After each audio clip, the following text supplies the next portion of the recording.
Hello, my name is Danielle Hairston Green, Institute Director for Human Development and Relationships. My Extalk today is on grieving. On April the 4th, 2005, I lost my father. It was the kind of grief that I didn't think I would ever feel. I was young and feeling like I shouldn't be losing my father at such a young age, but I did. I loved him to death and he loved me, and there were so many similarities that we had. I try to walk myself through as many sessions and workshops talking and learning about grief and grieving and how to cope so that I could thrive, because I still had little kids to take care of. My youngest was just 5 years old. 4 years, 4 months, and 4 days after losing my father, I lost my mother. I was actually in the hospital with my mom. I was laying in her chest and I heard her heartbeat for the last time. I knew from that very moment that my life would change forever, that grief would be deeper, and that the coping process would be more difficult. But I began the coping process. I began trying to find ways to heal, learning as much as I can, connecting with other people who have gone through some of these experiences, and just really trying to thrive, because after all, I was still a single mom trying to raise my children, finishing up a degree. I was a community advocate. I was actually running for city council at the time, and I was super busy. And so I needed to stay focused, but not so focused on those things that I wasn't taking care of my health. And so the balance had to begin.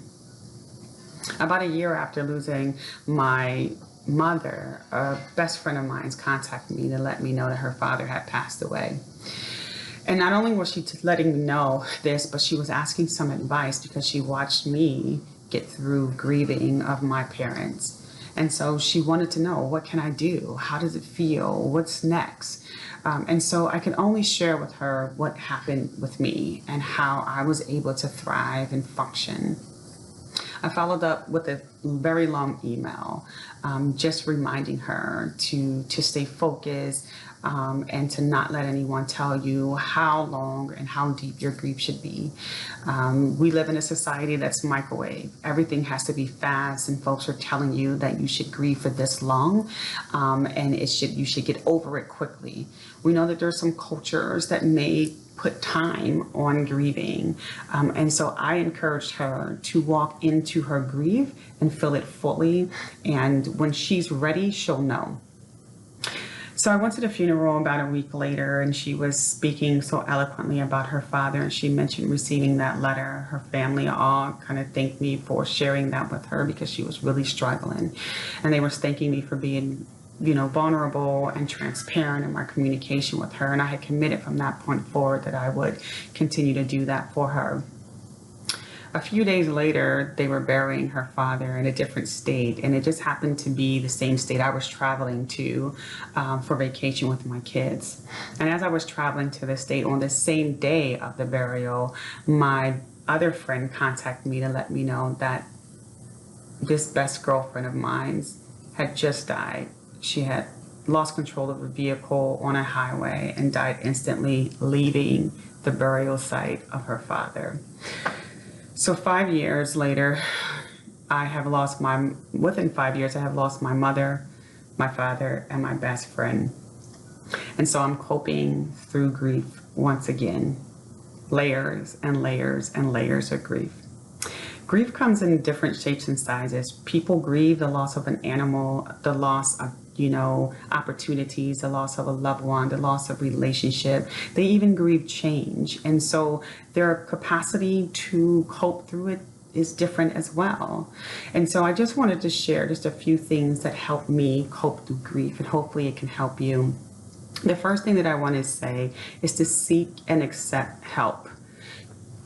That's important. There are services out there to help support you if you're going through grief and you feel like you can't manage it, especially if the grieving is causing you not to be able to function, not to be able to rest, not to be able to have a normal life.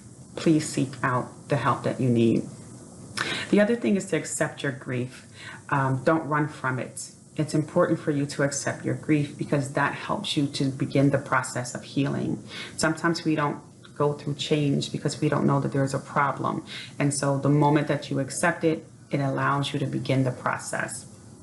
The other thing is to find someone who may have experienced grief similar to you and successfully gotten to the other side into healing. And so reach out to those individuals, seek out information, research, so that you know some of the information that you need so that you can begin the healing. That's really important. And then don't be afraid to express your grief. Don't be afraid to cry. Don't be afraid to share, how you're feeling with someone that you trust. And how you're feeling with people that, are around you, your family and your friends. Don't be afraid. That's really important. Let it out and cry. And then the last thing is pace yourself. Grieving is exhausting. It takes a toll on your mind and your body.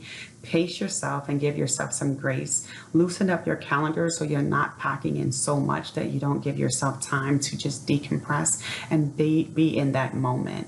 So those are the 5 tips that I want to share with you regarding grieving, and hopefully it helped you. That's my X Talk for the day.